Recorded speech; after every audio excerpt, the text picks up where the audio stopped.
They called it the urban evaporation. People simply vanished, no struggle, no trace, as if reality itself swallowed them whole.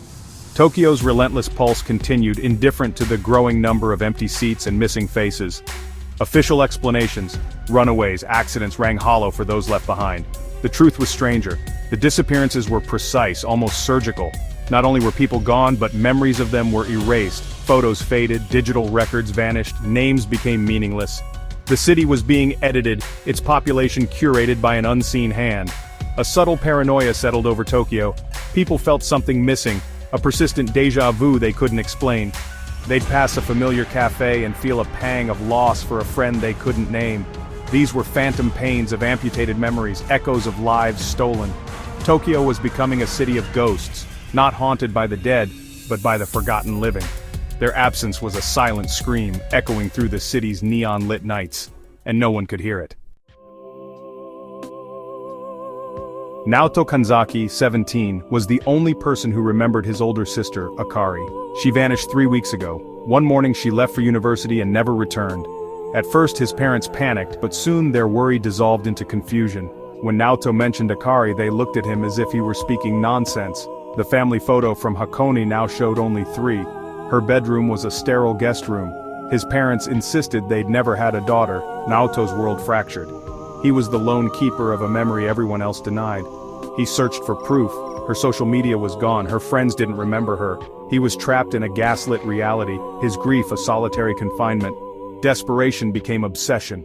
He stopped going to school, retracing Akari's last steps. His parents saw a boy grieving for a phantom, but Naoto remembered her laughter, her scent of paint. He would not let her be erased. He would find her, even if he had to tear the world apart. On a crowded train, Naoto saw it. A faint golden thread drifting from a woman's shoulder. As he focused, memories not his own flooded his mind. Her childhood, heartbreaks, triumphs. He looked around. Everyone had shimmering threads weaving an invisible tapestry of memory. The city transformed. Shinjuku's streets became a swirling ocean of light and connection. He saw threads linking people to places, to each other, to moments in time. Then, outside his apartment, he found a severed thread of pale lavender, Akari's favorite color. It flickered on the pavement, cut clean, its light fading. As he reached for it, he felt her laughter, her presence, a powerful echo. The thread was proof. Akari was real. Someone or something had cut her away from the world, and Naoto was determined to find out who. Following Akari's severed thread, Naoto found a hidden shrine and met the Loomwalkers, a secret group who could see memory threads.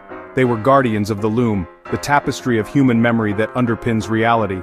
The disappearances, they revealed, were caused by Seamrippers, parasitic entities that fed on memories, erasing people from existence. When a Seamripper struck, it snipped a person's threads, causing them, and all memory of them, to vanish. The Loomwalkers had fought a losing war for decades. The unraveling was accelerating. Naoto's rare ability to feel the thread's emotional resonance made him uniquely suited to track the Seamrippers. They offered him a place among them, a spindle to gather and reweave severed threads. For Naoto, there was no choice. His quest for Akari was now part of a larger battle for Tokyo's soul. He accepted, resolve hardening. He was no longer just a grieving brother.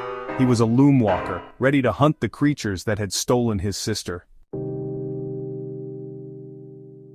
Naoto lived between worlds, a troubled teen at home, a silent warrior in the city's shadows. He fought Seamrippers in alleys and tunnels, then returned home to feign normality.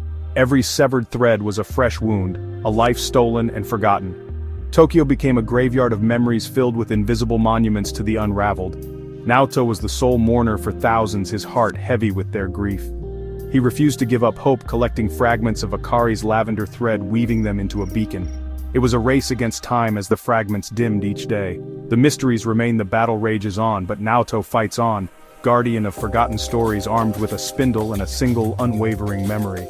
He hunts the Seamrippers, determined to keep the threads of his city from being cut forever.